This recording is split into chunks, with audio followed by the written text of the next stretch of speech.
할렐루야. 오늘은 저의 이야기를 시작하려고 합니다. 과거에 저는 목사가 싫었고 예수 믿는 사람이 싫었고 교회가 싫었습니다. 목사가 싫은 이유는 이거였어요. 아무리 생각해도 없는 천국과 지옥을 팔아서 먹고 사는 사람들이다. 그래서 싫어했습니다. 예수 믿는 사람들을 싫어했던 것은 그런 목사의 꼬임에 빠져서 헤매는, 그곳에 매여 있는 어리석은 사람들이라고 생각을 해서 싫어했습니다. 또한 교회는 그런 사람들의 모임이라고 생각했기 때문에 더더욱 싫어했습니다. 이렇게 목사를 싫어하고 예수 믿는 사람을 싫어하고 교회를 싫어하는 것은 나의 생각이었지만 하나님의 생각은 저와는 전혀 반대였습니다. 하나님, 제가 예수를 영접하고 하나님의 자녀가 되고 목사가 되어서 목회자의 길을 가기를 하나님은 원하셨던 겁니다. 그런 하나님께서 저에게 7년 동안 영적인 경험을 주셨습니다. 아마 지금 생각해 보면 하나님은 그러셨던 것 같아요. 이렇게 목사를 싫어하고 교회를 싫어하고 그리고 예수 믿는 사람을 싫어하는 저를 웬만해서는 목사가 되게 만들기가 어렵다고 생각을 하셨던 것 같아요. 그래서 7년 동안 저에게 영적인 경험을 주셨습니다. 체험을 주셨죠. 영적 체험이라고 말하죠.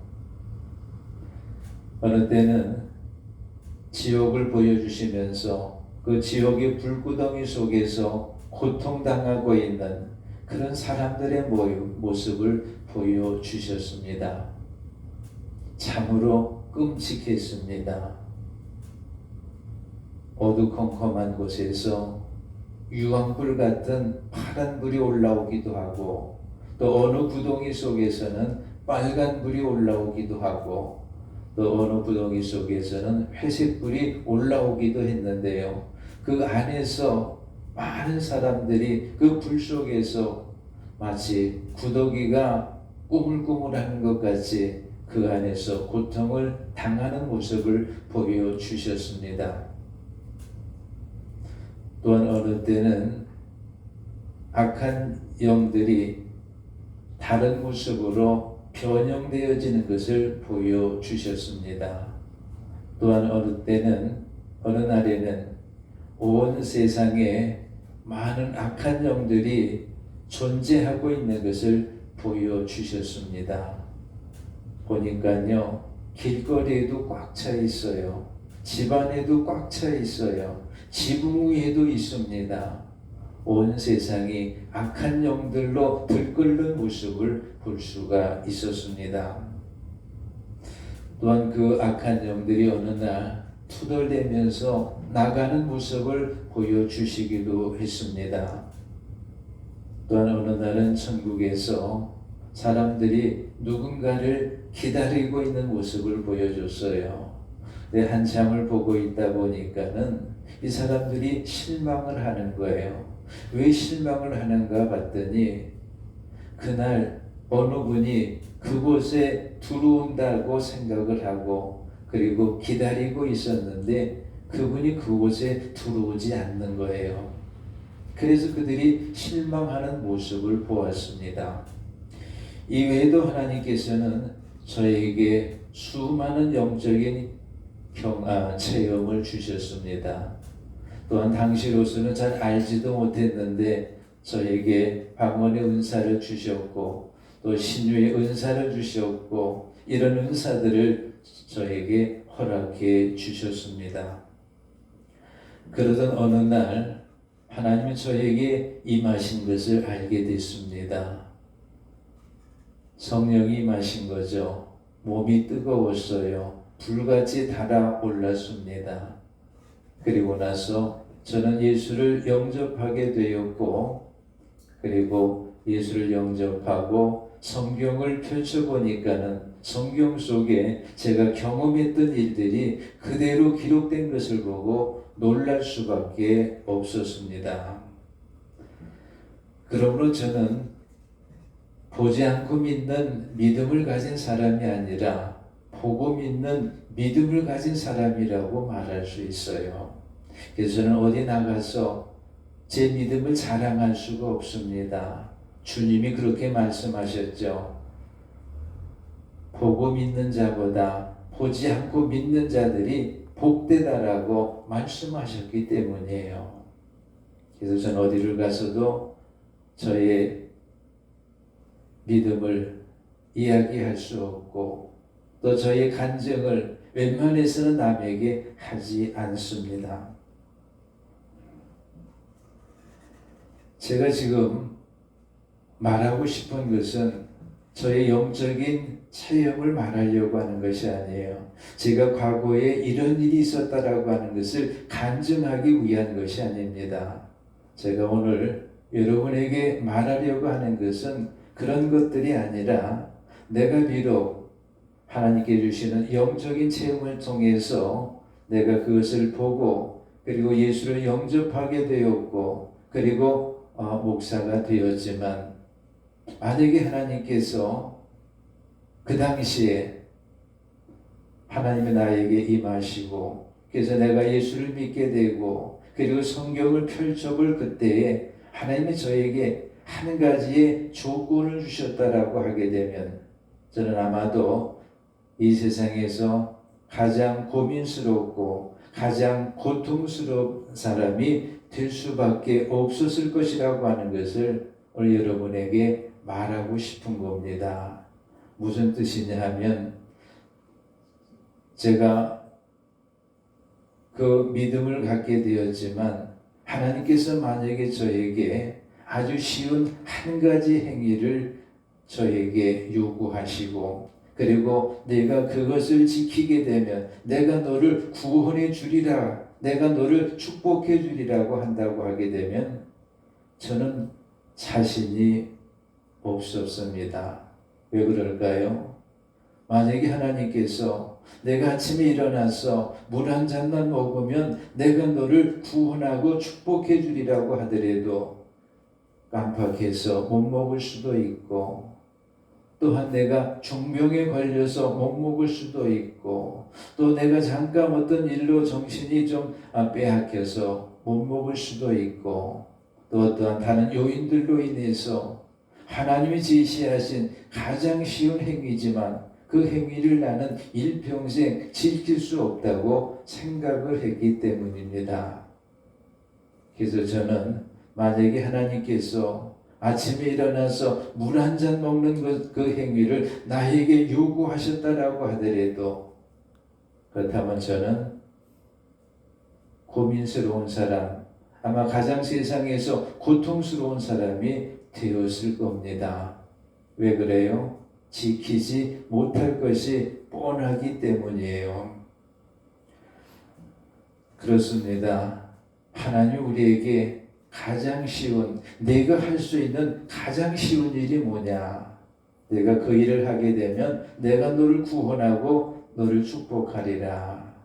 그래도 그것을 평생 동안 할 수 있는 사람은 아마 없다라고 생각합니다. 따라서 구원이라고 하는 것은 사람이 이룰 수 있는 것이 아니에요. 사람은 도저히 구원을 이룰 수가 없습니다. 그 구원은 하나님만이 이루시는 일인 줄로 믿습니다.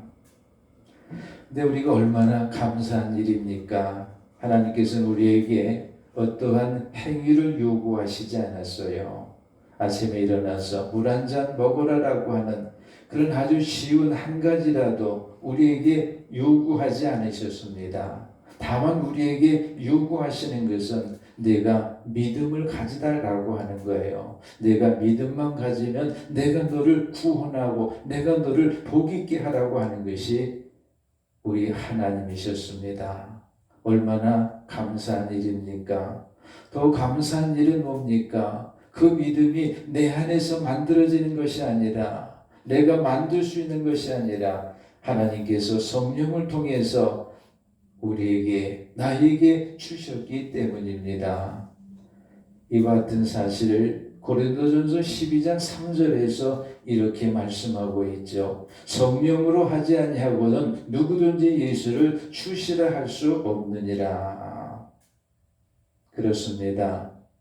앞에서도 말씀드렸듯이 그래서 구원은 사람으로서는 이룰 수 없는 거예요. 하나님만이 이루실 수 있는 일인 줄로 믿습니다. 그런데 보세요. 초대교회로부터 오늘에 이르기까지 일부의 사람들은 이렇게 주장합니다. 믿음만으로 구원을 받을 수 없고 행위가 뒷받침되어야 구원을 받을 수 있다라고 주장합니다. 이렇게 주장하는 사람들의 이유가 있습니다. 그들은 믿음이라고 하는 것과 행위라는 것을 서로 분리해서 생각을 하기 때문입니다. 그러나 우리가 이 시간 분명하게 알아야 될 것은 뭐냐? 믿음과 행위라고 하는 것은 따로 떨어져 있는 것이 아니라 분리되어져 있는 것이 아니라 함께 가는 것이라고 하는 겁니다. 이것은 마치 동전의 지폐의 앞면과 지폐의 뒷면과 같은 거예요. 한 면만 되어져 있으면 안 되죠. 또 한 면이 있어야지 지폐가 될 수 있는 것처럼, 그래서 앞면과 뒷면이 하나가 되어야 되는 것처럼, 분리될 수 없는 것처럼 믿음과 행위라고 하는 것도 서로 분리될 수 없는 겁니다. 따라서 이런 거예요. 믿음만큼 행동하는 것입니다. 행동하는 것만큼 그것이 그 사람의 믿음인 것입니다. 이처럼 믿음이라고 하는 것과 행위라 하는 것은 함께 가는 것이다 라고 하는 것이죠.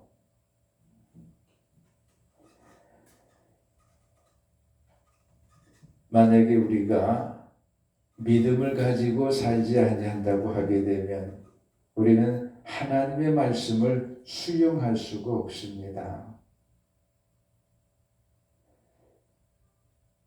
그러므로 우리에게 요구되는 것은 뭐예요? 우선적으로 요구되는 것은 믿음이라고 하는 것입니다. 믿음이 우리에게 필요해요. 그래서 그 믿음을 가지고 하나님의 말씀을 들어야 됩니다. 근데 만약에 그 믿음이 없다라고 하게 되면 사람들은 자기의 이성으로 하나님의 말씀을 들을 겁니다. 또한 세상적인 지식이나 학문이나 철학이나 사상이나 이런 것을 통해서 들으려고 할 겁니다. 아니면 통속적인 어떤 관념이나 어떤 생각이나 경험을 통해서 하나님의 말씀을 들으려고 할 겁니다. 그러나 그렇게 되게 되면 하나님의 말씀이 그들에게 은혜로 찾아오는 것이 아니라 하나님의 말씀이 그들에게 걸림돌이 되어서 그들을 넘어뜨리고 그들을 무너뜨리고 맙니다. 왜 그렇게 되는 겁니까? 하나님의 말씀은 이성을 초월하는 거예요. 세상의 학문이나 지식이나 철학이나 이런 모든 것들을 초월하십니다. 또한 통상적인 어떤 관념이나 생각이나 모든 이런 것들을 하나님의 말씀은 초월합니다. 다시 말하면 하나님의 말씀은 이성 안에 수용될 수가 없는 거예요. 또한 세상의 지식이나 학문이나 그런 어떤 것도 하나님의 말씀을 수용할 수가 없습니다. 그러므로 우리에게 가장 중요한 것은 뭐냐? 하나님의 말씀을 받을 때에 믿음으로 받아야 된다라고 하는 사실입니다. 이사야서 8장 15절에 보면 이런 말씀이 나와요. 많은 사람이 그로 말미암아 걸려 넘어질 것이며 부러질 것이며 덫에 걸려 잡힐 것이니라. 무슨 뜻입니까? 세상에 많은 믿지 않는 사람들이 하나님으로 인해서 하나님의 말씀으로 인해서 그 말씀이 걸림돌이 되어서 넘어지고 무너지고 마치 덫에 걸려져 있는 모습과 같이 된다라고 하는 겁니다. 그래서 우리에게 필요한 것은 말씀을 들을 때 믿음으로 들어야 한다라고 하는 사실입니다. 또한 우리는 고린도전서 1장 17절을 통해서 하신 말씀을 들어야 돼요. 이런 말씀이죠. 십자가의 도가 멸망하는 자들에게는 미련한 것이요 구원을 받는 우리에게는 하나님의 능력이라. 그렇습니다. 믿지 않는 사람들에게 십자가의 복음은 미련한 것으로 보여요. 그러나 믿는 우리에게는 우리를 구원하시는 하나님의 능력이 되는 줄로 믿습니다. 여러분 모두가 이 시간 하나님의 말씀을 믿음으로 받으심으로 말씀이 여러분을 넘어뜨리고 그리고 잡아뜨리는 것이 아니라 그 말씀이 여러분을 은혜로 이끄는 디딤돌이 되시기를 주님의 이름으로 축원해 드립니다. 축원합니다. 이제는 출애굽기 16장 1절로 5절의 말씀을 통해서 만나의 메시지라고 하는 제목으로 말씀을 드리려고 합니다. 과거 이스라엘 백성들이 애굽에서 나왔습니다. 그리고 곧바로 가나안 땅에 들어간 것이 아니죠. 광야에서 40년 동안 그들은 광야 생활을 하게 되었습니다. 그 40년 동안 하나님은 그들을 신앙으로 키우기를 원하셨죠. 그들이 애굽에서 나와서 신광야에 이르렀을 때 그들은 그들의 지도자였던 모세와 아론을 원망했습니다.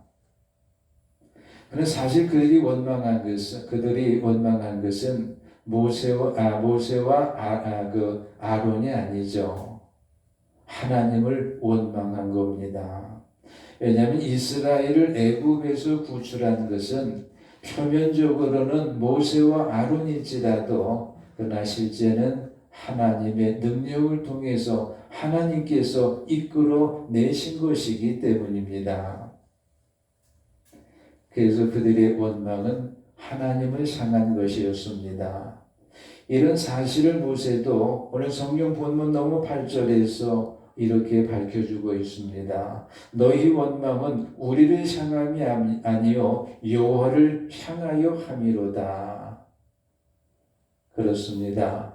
원망은 사람을 향하는 것이 아니에요. 원망은 궁극적으로 하나님을 향하는 것입니다.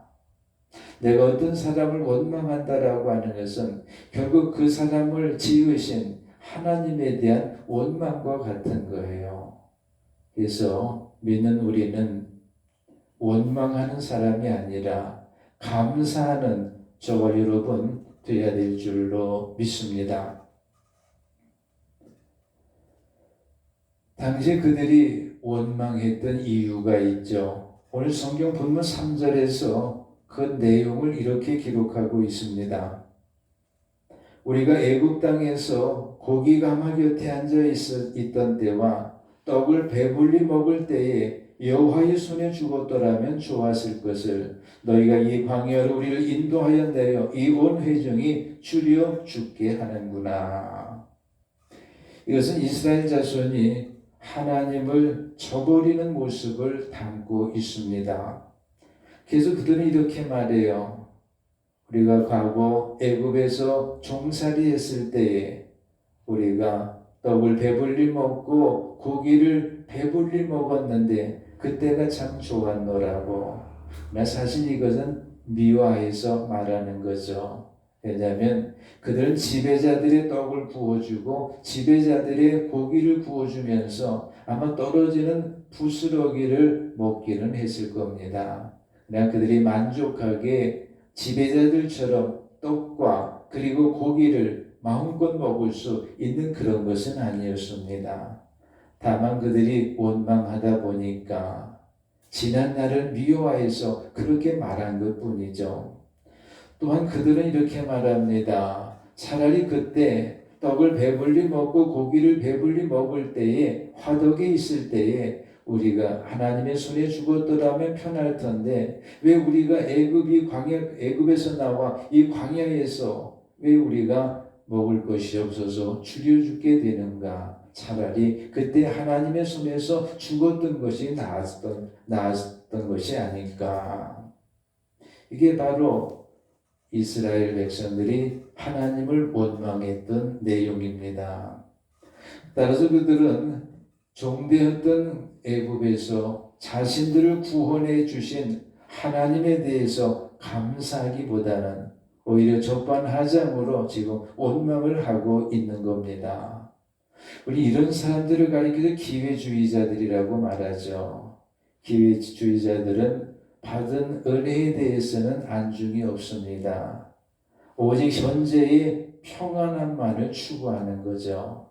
따라서 오늘날도 그런 사람들은 아무리 하나님의 은혜를 받았다라고 하더라도 지금 자기가 처한 현장이 불편하다라고 하게 되면 그러면 원망을 하게 됩니다. 이게 기회주의자들의 모습이에요. 여러분 중에는 이런 사람이 한 사람도 없으시기를 주님의 이름으로 부탁을 드립니다. 자, 이제 성경을 보니까 원망을 들으신 하나님께서 모세를 통해서 이렇게 말씀하십니다. 내가 너희를 위하여 하늘에서 양식을 비같이 내리리니 백성이 나가서 일용할 것을 날마다 거둘 것이라. 이같이 하여 그들이 내 율법을 준행하나 아니하나 내가 시험하리라. 여러분, 하늘에서 내리는 양식이 뭡니까? 만나죠, 그렇죠? 만납니다. 근데 여기서 중요한 것은 만나가 어떻게 생겼던가, 만나가 어떤 맛을 가졌던가, 이거 중요하지 않습니다. 성경에 보면 그 모양이 나오죠. 가시와 같이 시다. 그 맛은 꿀 섞인 과자와 같다. 그 맛이 중요하고 모양이 중요하지 않죠. 왜 하나님께서 그들에게 만나를 내려주셨는가 하는 것이 중요합니다. 물론 만나를 내려주신 동기는 분명해요. 그들이 하나님 앞에 먹을 것이 없기 때문에 그 먹거리 때문에 하나님을 원망함으로 하나님께서 만나를 내려주셨습니다. 그러나 정작의 이유는 그게 아니에요. 하나님은 그 만나의 사건을 통해서 그들이 나의 율법을 준행하나 나의 율법을 준행하지 아니하나 그것을 시험하기 위함이셨습니다. 여기서 말하는 율법은 하나님께서 시내산에서 모세를 통해서 내려주셨던 율법을 가르치지 않습니다. 이 율법은요, 이스라엘 자손이 만나를 거두어서 먹을 때에 지켜야 될 법을 말하고 있습니다. 그 법은 오늘 성경 본문 너머에 가서 보게 되면 이렇게 소개되고 있죠. 각 사람이 매일 먹을 만치, 그러니까는 우리가 5식구라고 하게 되면 5식구가 먹을 수 있는 만큼의 그 만나를 거두어 드리는 겁니다. 그리고는 그 만나를 가지고 이제 음식을 해서 먹는 거예요. 화덕에 부어서 먹든지 어떻게 하든지 간에 그것을 가지고 그들이 먹습니다. 근데 한 가지 조건이 있어요. 먹기는 먹되 남겨두지 말아야 된다. 아침까지 남겨두지 말고 거두어들인 것은 그날로 다 소화하라고 하는 것이죠. 그리고 6째 날에는 갑절을 거두어서 그 다음날 안식일날 그 나머지 반을 먹으라고 하는 것입니다.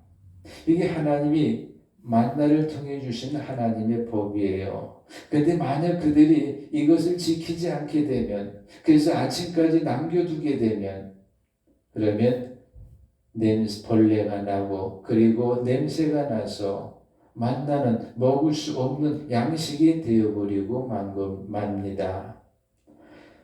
바로 이것이 하나님의 법이었어요. 그래서 하나님은 만나를 통해서 이스라엘을 시험하시는 거예요. 저들이 내가 정한 법대로 만나를 거두어서 먹고 있는가, 그렇지 않는가라고 하는 것을 시험하는 거죠. 쉽게 말하면 하나님의 말씀에 순종하냐, 순종하지 않느냐 하는 것을 하나님이 지켜보시는 것이에요. 근데 오늘 성경 본문에 넘어가서 보니까 이스라엘 자손은 만나를 통한 하나님의 시험에서 합격했으면 얼마나 좋았겠습니까? 그러나 그들은 불합격하고 말았습니다. 왜냐하면 거둬들인 그 만나를 아침까지 남겨두지 말아야 되는데 그만 남겨두었어요. 그래서 벌레가 나고 냄새가 났습니다. 그것을 모세가 성경에 보니까 노하였다라고 말씀하고 있습니다. 이제는 이 만나의 사건이 우리에게 주고 있는 메시지가 뭔가 이 시간 살펴보려고 합니다. 그것은 하나님께서는 당신이 택하신 사람들을 포기하시지 않는다라고 하는 거예요. 하나님은 당신이 택한 사람을 결코 포기하지 않으신다. 이스라엘 자손은 하나님께서 택하신 사람들입니다. 따라서 하나님께서는 그들의 원망에도 불구하고 포기하지 않으시고 만나의 은혜를 내려주셨습니다. 따라서 이것은 하나님께서 택한 사람들에 대한 당신의 사랑을 표현해 준 것이에요. 그래서 목사인 저는 이 하나님의 사랑을 이렇게 표현합니다. 그럼에도 불구하고의 하나님의 사랑이다. 그래요. 이 그럼에도 불구하고의 하나님의 사랑 때문에 오늘 저와 여러분들이 살아갈 수 있으며 앞으로도 살아갈 수 있는 줄로 믿습니다. 참으로 귀한 은혜죠. 그럼에도 불구하고 우리가 잘못했음에도 불구하고 우리가 실수했음에도 불구하고 우리가 하나님의 마음을 좀 아프게 했음에도 불구하고 그럼에도 불구하고 하나님 우리에게 사랑을 베풀어 주시고 우리를 결코 버리시지 않는다라고 하는 것입니다. 이것이 우리에게 얼마나 은혜가 됩니까? 얼마나 우리에게 힘이 되고 용기가 되는 것입니까? 그러나 더 감사한 것은 뭡니까? 이 그럼에도 불구한 하나님의 사랑이 이 시간 저와 여러분을 향하고 있는 줄로 믿습니다. 이 사실을 믿는 게 신앙이에요. 그리고 이 사실을 체험하는 것이 신앙인 줄로 믿습니다. 이 신앙이 여러분 속에 있어지기를 주님의 이름으로 부탁을 드립니다. 그런데 우리가 성경을 보게 되면 하나님의 사랑이 항상 은혜로만 나타나지는 않습니다. 어느 때는 징계로 나타나죠. 왜 하나님은 징계하시는 것일까? 우리가 사랑하는 자식이 잘못되었을 때 징계하는 것하고 별반 다르지 않습니다. 따라서 저는 이렇게 봐요. 하나님의 사랑과 징계는 다른 것이 아니다. 하나님의 사랑의 표현이 은혜로도 나타나고 어느 때는 하나님의 사랑의 표현이 징계로도 나타난다라고 하는 사실이죠. 근데 여러분이 한번 생각해 봅시다. 아무리 하나님의 은혜가 하나님의 사랑이 은혜로 나타나고 하나님의 사랑이 징계로 나타난다라고 하더라도 우리가 원하는 것은 뭐예요? 하나님 징계보다는 은혜를 주세요 하는 것 아니겠습니까? 그렇다면 하나님의 사랑이 우리에게 은혜로만 나타나게 하려면 우리는 어떤 자세를 가져야 되는가?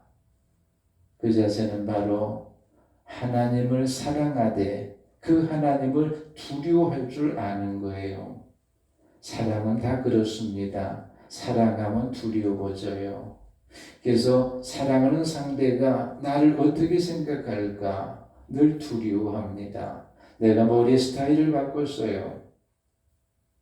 내 상대가 어떻게 생각할까? 내가 옷을 좀 바꿔 입었습니다. 내 상대가 어떻게 생각할까? 사랑에는 항상 이 두려움이 따르는 거죠. 우리가 하나님을 향한 두려움은 이렇게 표현해요. 거룩한 두려움이다. 결국 우리는 하나님을 향한 사랑과 거룩한 그 두려움이 함께 있어야 되는 것이다. 이것을 성경은 뭐라고 표현합니까? 하나님을 경외하는 것이다. 우리가 하나님을 경외하며 살아갈 때 하나님 우리에게 징계하시는 것이 아니라 우리에게 은혜만을 내려 주실 줄로 믿습니다. 여러분 항상 하나님을 경외하심으로 하나님의 은혜 안에 살아가시기를 주님의 이름으로 축원해 드립니다. 축원합니다. 다음으로 만나의 사건이 우리에게 주고 있는 메시지는 뭘까요? 그것은 어떠한 상황 속에서도 하나님의 능력은 역사된다라고 하는 사실을 믿고 어떠한 상황을 만나더라도 좌절하거나 실망하지 말고 기도하면서 하나님의 역사를 기다리라고 하는 겁니다. 여러분 당시 이스라엘 백성 자손이 머물렀던 신광야는 어떤 곳입니까? 그것은 빈 곳이에요. 텅 빈 곳입니다. 아무것도 없어요. 먹거리도 없어요. 오늘날로 말하면 슈퍼마켓도 없습니다. 아무것도 없어요. 아무것도 없는 곳입니다. 여러분 이 상황을 어떻게 말할 수 있습니까? 사람으로서는 어찌할 수 없는 상황이에요. 그렇잖아요. 아무것도 없는데 어떻게 할 수가 없잖아요. 도저히 사람으로서는 할 수 없는 상황이 바로 빈 곳이라고 하는 상황입니다. 그런데 하나님께서는 이 상황 속에서도 하나님의 능력은 만나의 역사를 이루셨다라고 하는 것입니다. 또한 하나님의 능력의 역사는 여기서 끝나지 않죠. 훗날 하나님의 능력은 자기로서는 도저히 채울 수 없는 통에 가루가 채워지고 또한 도저히 자기로서는 채울 수 없는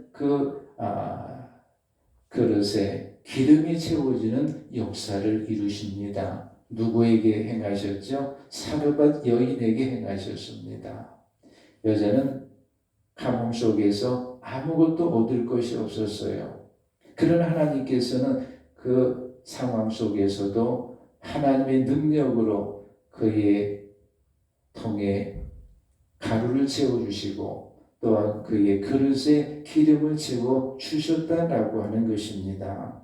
물론 이외에도 많아요. 신약에 넘어와서 볼까요? 베드로가 밤이 맞도록 그물을 내렸지만 물고기를 한 마리도 잡지 못했습니다. 그래서 배가 텅텅 비어 있었습니다. 근데 하나님께서는 그 텅텅 비어 있는 그 배에 하나님의 능력은 물고기로 가득 채우는 역사를 이루신 줄로 믿습니다. 여러분 이런 모든 상황들의 공통점이 뭡니까? 사람으로서는 도저히 할 수 없는 상황이라고 하는 거예요. 사람은 어찌 할 수 없는 상황이라고 하는 것이죠. 그러나 바로 그런 상황 속에서 하나님의 능력이 역사되면 빈 광야에 만나가 내려지고 빈 통에 가루가 채워지고 빈 그릇에 기름이 채워지고 빈 배에 물고기가 채워진다라고 하는 겁니다. 따라서 사람으로서는 어쩔 수 없는 상황은 어찌 보게 되면 하나님의 능력이 우리 속에 나타나기 위한 통로라고 볼 수가 있습니다. 디딤돌이라고 볼 수가 있는 것이죠.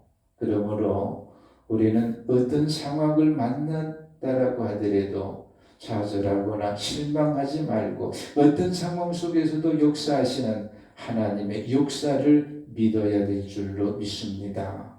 그게 믿음이에요. 그리고 그 믿음을 가지고 있을 때 하나님 그 믿음 위에 하나님의 능력을 어김없이 행하시는 줄로 믿습니다. 이 신앙을 통해서 어떤 상황을 만나도 좌절하거나 실망하지 마시고 기도하면서 하나님의 능력을 구하심으로 하나님으로 인해서 저나 위복이 되어지는 놀라운 역사가 일어나기를 주님의 이름으로 축원해 드립니다. 축원합니다. 다음으로 만나의 사건이 우리에게 주고 있는 메시지는 뭘까요? 그것은 이스라엘 자손이 말씀대로 순종할 때 하나님의 은혜의 산물인 만나를 먹을 수 있었던 것처럼 오늘날도 순종할 때 하나님의 은혜를 받아 누릴 수 있다라고 하는 그것을 우리에게 전해주고 있습니다. 그렇습니다. 하나님의 말씀에 순종할 때 그들은 만나를 거둘 수가 있었습니다. 마찬가지예요. 오늘도 하나님의 말씀에 순종할 때 하나님의 은혜의 역사는 우리 속에 나타나는 줄로 믿습니다. 당시 이스라엘 백성들이 하나님의 말씀대로 순종하지 않고 아침까지 만나를 남겨두었을 때 만나는 벌레가 생겼고 냄새가 나서 도저히 먹을 수가 없는 것이 되고 말았습니다. 왜 그들이 하나님의 율법을 어기고 만나를 먹는 법을 어기고 왜 아침까지 남겨두었던 것일까요? 의심했기 때문에 그래요. 하나님의 말씀을 의심했기 때문에 그래요. 하나님의 말씀을 의심하고 내일을 염려했기 때문입니다. 그들은 이렇게 생각했을 거예요. 혹시라도 내일 하나님 만나를 멈추시게 되면 내일 우리 먹을 것이 없는데 그렇다면 오늘 우리가 내일 먹을 것을 좀 남겨두자. 하나님에 대한 불신이에요. 내일에 대한 염려입니다. 이것이 그 당시 이스라엘 자손들의 모습이었습니다. 따라서 우리는 어떻게 살아가야 될까요? 내일 일은 누구에게 맡기죠? 하나님 앞에 맡기고 오늘은 어떻게 살아가는 거예요? 하나님을 의지하고 살아가는 거예요. 의지하고 믿음을 따라서 살아갈 때에 우리 가운데는 제2의 만나의 역사를 체험하게 되는 그런 일들이 일어날 줄로 믿습니다. 신앙은 그런 거예요. 내일 일은 난 몰라요. 그리고 하나님 앞에 맡기는 거예요. 그리고 오늘을 하나님을 의지하고 그리고 열심히 믿음으로 달려가는 것입니다. 이게 신앙이고요. 이게 신앙의 모습인 겁니다. 이 모습이 여러분 속에 있으므로 여러분을 위해서 오늘을 준비해 주신 하나님이 내일도 준비해 주시고 그리고 장래에도 준비해 주시는 그 하나님의 은혜의 역사를 맛보게 되시기를 주님의 이름으로 축원해 드립니다. 축원합니다. 다음으로 이 만나의 사건이 우리에게 주고 있는 메시지는 뭘까요? 만나의 사건으로 하나님께서는 당신이 알려지기를 원하셨어요. 이렇게 알려지기를 원하셨듯이 오늘을 살아가는 우리가 하나님을 대신해서 당신을 알리시기를 원하신다라고 하는 겁니다. 하나님께서 만나의 사건을 통해서 하나님은 당신이 알려지기를 원했어요. 먼저는 이스라엘 백성들에게 내가 여호와라고 하는 것을 알려주는 것입니다. 내가 너희를 애굽 땅에서 기적을 통해서 이끌어낸 여호와라고 하는 것을 그들에게 다시 한번 알려주시는 거예요. 그리고 이방 사람들에게는 여호와가 기적과 능력을 베푸는 초자연적인 놀라운 하나님이라고 하는 것을 알리시기를 원하셨던 겁니다. 이런 사실을 오늘 본문 넘어 12절에서 그 내용이 소개가 되고 있습니다.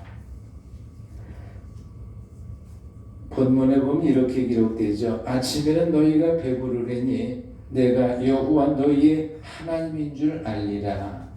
그래요. 하나님 만나의 역사를 이루신 것은 그 만나의 역사를 통해서 당신은 살아계신 하나님이요 능력의 하나님이요 권능의 하나님이요 초자연적인 하나님이요 은혜의 하나님이요 축복의 하나님이라고 하는 것, 그것을 알려주시기 위한 것이었습니다. 또한 그 하나님께서는 오늘도 당신의 이름이 세상 속에 그렇게 알려지기를 원해요. 권능의 하나님, 축복의 하나님, 은혜의 하나님, 초자연적인 하나님, 그 하나님이 알려지기를 원합니다. 누구를 통해서요? 우리를 통해서요. 하나님의 자녀들을 통해서 하나님이 알려지기를 원합니다. 좀 더 자세히 말하면 어떤 하나님입니까? 예수 그리스도를 통해서 인류를 구원코자 계획하시는 하나님, 또 그것을 추진해 나가시는 하나님, 또한 그것을 실현시키시는 하나님, 그 하나님을 우리가 세상 사람들에게 알려야 한다라고 하는 겁니다. 신앙은 단순해요. 그런 거예요. 하나님을 알리는 거예요. 살아계신 하나님, 권능의 하나님, 초자연적인 하나님, 은혜 주시는 하나님, 능력의 하나님을 알리는 겁니다. 특별히 우리는 세상 사람들에게 그 하나님을 알리되 내가 사랑하는 가족에게 먼저 알리고 내가 사랑하는 친지와 내가 사랑하는 이웃들에게 먼저 하나님을 알려야 되는 줄로 믿습니다. 그래서 그들이 그 복음을 통해서 하나님의 자녀가 될 때 하나님의 나라는 확장되어질 것이고 더불어 여러분의 신앙과 축복의 지경도 확장되어지는 역사가 일어날 줄로 믿습니다. 하나님의 나라의 확장과 더불어 여러분의 신앙과 축복의 지경이 여러분이 이웃에게 사랑하는 사람들에게 하나님을 알리심으로 인하여 여러분 속에 이루어지기를 주님의 이름으로 축원해 드립니다. 축원합니다.